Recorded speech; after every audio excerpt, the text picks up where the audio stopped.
ನಾನು ಕೇಳಿದೇನೋ ನಮ್ಮ ಉತ್ತರ ಕರ್ನಾಟಕದ ಭಾಷೆದಾಗ ನಿಮ್ಮವ್ಗೊಂದು ಮನಿನೂ ಕೊಟ್ಟರ 100 ದಿವಸದ ಕೂಲಿ ಕಾರ್ಮಿಕರನ್ನು ಒದಗಿಸ್ಯಾರಲ್ಲ ಅಂತ. ಅವ್ನು ನಾನು ಮುಂದೆ ಫೋನ್ ಮಾಡಿದ, ಯಾರು ಕೊಟ್ಟಾರೇನು ಕೂಲಿ ಅಂತ. ಯಾರು ಬಂದಿಲ್ಲಪ್ಪ, ನಾನು ಒಂದು 4 ಮಂದಿನ ತೊಗೊಂಡು ಕಟ್ಕೊಂಡಿನಿ ಅಂತ ಹೇಳಿದ್ಲಕ್ಕೆ ಹೆಣ್ಮಗಳು. ಆಮೇಲೆ ಅಲ್ಲಿ ನೋಡಿದ್ರೆ ಅಂಥ 50 ಉದಾಹರಣೆ ಸಿಕ್ತು. ಸಿದ್ದರಾಮಯ್ಯ ಸರ್ಕಾರ ಇತ್ತು, ಫಸ್ಟ್ ಸಿದ್ದರಾಮಯ್ಯ ಸರ್ಕಾರ ಒಂದು ಆ್ಯಕ್ಷನ್ ತಗೊಳ್ಳಿಲ್ಲ. ಇಂಥ 1000 ಉದಾಹರಣೆಗಳವ. You don't want to improve this? ಇದೇ ಭ್ರಷ್ಟಾಚಾರ ಬೇಕಾ ನಿಮಗೆ? ರಾಹುಲ್ ಗಾಂಧಿಗೆ ಒಂದು ಬುದ್ಧಿ ಇಲ್ಲ, ಸಿದ್ದರಾಮಯ್ಯ ನಿಮಗೆ ಬುದ್ಧಿ ಬೇಡ? ಅಟ್ಲೀಸ್ಟ್ ನೀವು ಒಂದು ಪಬ್ಲಿಕ್ ಲೈಫ್ದಾಗ 13 ಬಜೆಟ್ ಮಂಡಿಸಿ ದೇವರಾಜ್ ಅರಸರ ಹೆಸರು ಹೇಳಿದ್ರೆ ಆಗೋದಿಲ್ಲ. ದೇವರಾಜ್ ಅರಸರು ಯಾವ ರೀತಿಯಾಗಿ ಸಾಮಾಜಿಕ ನ್ಯಾಯಕ್ಕಾಗಿ ಸ್ವಂತ ಬಲದ ಮೇಲೆ ಹೋರಾಟ ಮಾಡಿದ್ರೆ ಅದನ್ನು ನೀವು ಮಾಡ್ಬೇಕು.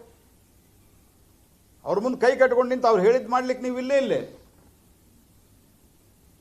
ಹಾಗಾಗಿ ಇದನ್ನು ಸಂಪೂರ್ಣವಾದಂಥ ಒಂದು ಮಿಥನ್ನು, ಸುಳ್ಳನ್ನು ಹರಡುವ ಪ್ರಯತ್ನವನ್ನು ಮಾಡ್ತಾ ಇದ್ದಾರೆ. ನಮ್ಮ ಸರ್ಕಾರ ಆಯಿತು ಜನ ಜಾಗೃತಿಯನ್ನು ಮಾಡ್ತದೆ. ನಮ್ಮ ಪಾರ್ಟಿ ಇಡೀ ದೇಶಾದ್ಯಂತ ಮತ್ತು ಕರ್ನಾಟಕ ರಾಜ್ಯದಂತೆಯೂ ಎಲ್ಲೆಲ್ಲಿ ಈ ರೀತಿ ಸುಳ್ಳನ್ನು ಹರಡುವ ಪ್ರಯತ್ನವನ್ನು ಮಾಡ್ತಾರೆ, ಅಲ್ಲೇ ನಾವು ಅತ್ಯಂತ ಕಟಿಬದ್ಧವಾಗಿ ಇದರ ವಿರುದ್ಧ ನಾವು ಕೂಡ ಜನರಿಗೆ ಒಳ್ಳೆಯ ಸರಿಯಾದನ್ನು ತಿಳಿಸೋದು ಮತ್ತು ಈ ಸರ್ಕಾರದ ವಿರುದ್ಧ ಆಂದೋಲನ ಮಾಡುವಂಥ ಕೆಲಸವನ್ನು ನಾವು ಮಾಡ್ತೇವೆ. ಯಾವ್ದು ಕಾರ್ಪೊರೇಟ್ ಕಂಪ್ನಿ? ಅಲ್ಲಿ ಕಾರ್ಪೊರೇಟ್ ಕಂಪ್ನಿ ಬಂದು ಮಾಡ್ತಾವಂತ. ಇವ್ರ ಕಾಲದಲ್ಲಿ ಮೊನ್ನೆ ಕೇರಳದಲ್ಲಿ, ರಾಜಸ್ಥಾನದಲ್ಲಿ ಬೇರೆ ಬೇರೆ ಕಂಪ್ನಿಗಳಿಗೆ ಕೊಟ್ಟಿದ್ದಾರಲ್ಲ, ಇವ್ರ ಗೆಲೋಟ್ ಕಾಲದಲ್ಲಿ ಆ ಎಲ್ಲ ಕಂಪ್ನಿಗಳಿಗೆ ಬಂದು ಇಲ್ಲಿ ಕೊಡ್ತಾರಂತ ಸಿದ್ದರಾಮಯ್ಯನವ್ರ ಕೆಲಸ. ಅವ್ರು 200-300 ರೂಪಾಯಿ ಎಷ್ಟು, 370. ಕೂಲಿನೂ ಜಾಸ್ತಿ ಮಾಡಿದ್ದೀವಿ ನಾವು, 370 ರೂಪಾಯಿ ಮಾಡಿದ್ದೀವಿ. 370 ರೂಪಾಯಿ ಕೂಲಿ ತಗೊಳ್ಳೋಕ್ಕೆ ಡಿ ಕೆ ಶಿವಕುಮಾರ್ ಅವರು ಮತ್ತು ಸಿದ್ದರಾಮಯ್ಯನು ಕಾರ್ಪೊರೇಟ್ ಕಂಪ್ನಿಗೆ ತೊಗೊಂಬಂದು ಕೊಡ್ತಾರಂತ. ನಾವು ಕೊಡ್ತೀವಿ ಕೆಲಸ.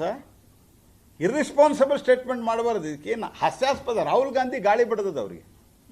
ಅವ್ರ ಜೊತೆಗೆ ಅಡ್ಡಾಡಿ ಸಹವಾಸ ದೋಷ ಅಂತಾರಲ್ಲ, ಸಹವಾಸ ದೋಷ ಆಗಿದೆ. ರಾಹುಲ್ ಗಾಂಧಿ ಗತ್ತನೆ ಮಾತಾಡ್ತಾರೆ ಅವರು.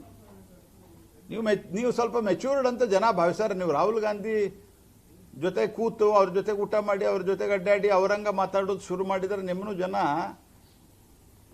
ಇಮ್ಮೆಚ್ಯೂರ್ಡ್, ನಾನ್ ಸೀರಿಯಸ್ ಪೊಲಿಟಿಷಿಯನ್ ಅಂತ ನಿಮ್ಮ ಬಗ್ಗೆನೂ ಮಾತಾಡ್ತಾರೆ.